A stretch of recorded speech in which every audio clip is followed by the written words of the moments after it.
সার আসলে মাটির সঙ্গে ভালোভাবে মিশিয়ে তারপরে চারা রোপণ করা হবে। এই উন্নত মানের পেঁপে চারা আমরা জানি যেটা 3 মাসের মধ্যেই গোড়া থেকে এটা উন্নত মানের পেঁপে ধরবে।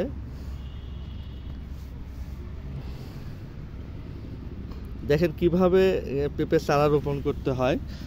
আসলে পেঁপে চারা যেন তেনভাবে রোপণ করলে আসলে ভালো ফল পাওয়া যায় না, এই জন্য আমরা আপনাদের দেখাচ্ছি যে এটা কীভাবে সুন্দরভাবে রোপণ করা পূর্বে কীভাবে মাটিগুলা দানাদার সার বিষ মিশ্রিত মাটিগুলো কীভাবে মিশানো হচ্ছে। আপনারা জানেন যে বাংলাদেশের বিভিন্ন জায়গায় এই মানে ফার্মে উন্নত মানের যে পেঁপের চারাগুলো রোপণ করা হয়, এখানেও সেভাবে রোপণ করা হচ্ছে। রোপণের পূর্বে মাটিগুলো সুন্দরভাবে সার বিষ এগুলো মিশানো হচ্ছে।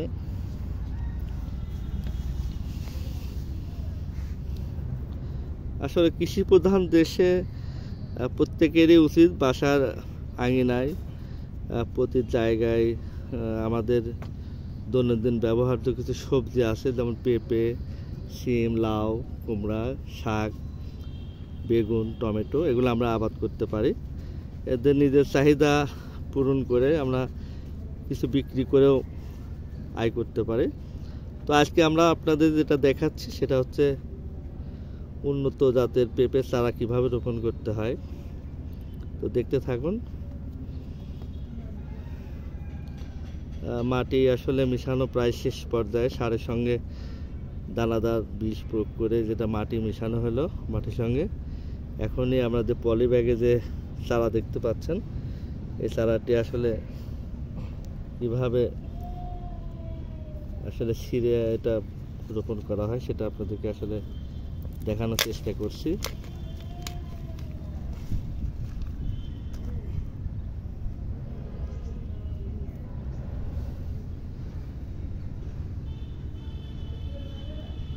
আসলে চারাগুলো আমি দেখতে পাচ্ছি যে উত্তর দক্ষিণ দিকে আসলে হেলান করে লাগানো হচ্ছে, যাতে এটা নাকি ভালো গাছের গোড়া মোটা হয়। গাছের গোড়া নাকি একটু মোটা হয়, এই জন্য গাছগুলো উত্তর দক্ষিণ দিক করে লাগানো হচ্ছে। বড় হলে আবার সোজা হয়ে যাবে। আর এটা যেটা হেলান দেওয়া দেখছেন, এটা আসলে বড় হলে সোজা হয়ে যাবে।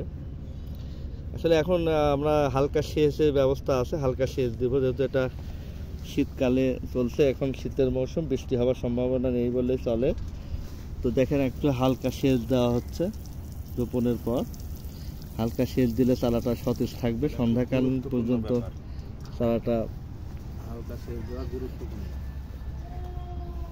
এই মাঠে আপনারা দেখতে পাচ্ছেন যে অনেকগুলো উন্নত জাতের আম্রপালি লাগানো হয়েছে। পাশে আপনার সবজি বলতে আপনাদেরকে এখানে দেখাতে চেষ্টা করব, সেটা হচ্ছে পেঁপের চারা, পাশাপাশি এখানে কিছু লাল শাক, দেখছেন এখানে বেগুনের গাছ আছে, বেগুন ধরছে আসলে। পাশে একটা কোঠায় দেখতে পাচ্ছেন যেখানে যেটাকে আমরা বলি চারা পেঁয়াজ, চারা পেঁয়াজ লাগানো হয়েছে। পাশে লাল শাক আছে, আপনারা চাইলে চেষ্টা করতে পারেন। এই যে আপনি দেখছেন গাছে বেগুন ধরছে, হ্যাঁ বেগুন দেখা যাচ্ছে। এই যে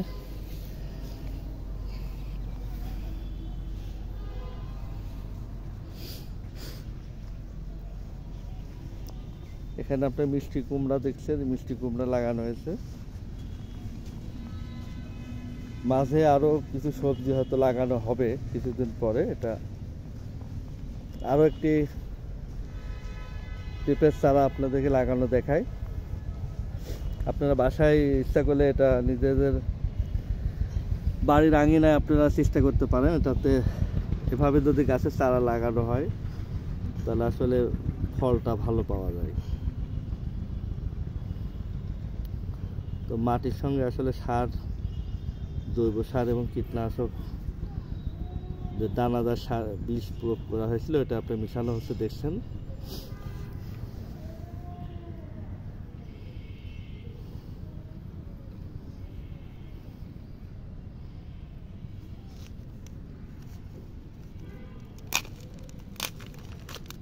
পলিব্যাগ সেরা হচ্ছে।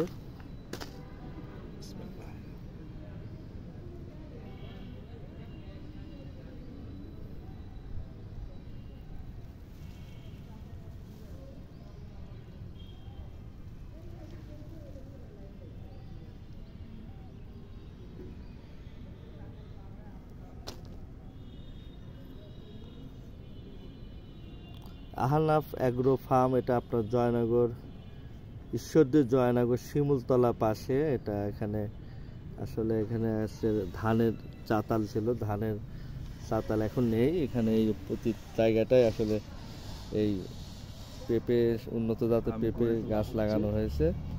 আশা করছি 2-3 মাসের মধ্যে গাছে ফল আসবে।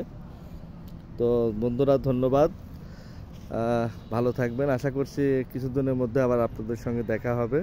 সে পর্যন্ত ভালো থাকবেন। আল্লাহ হাফেজ।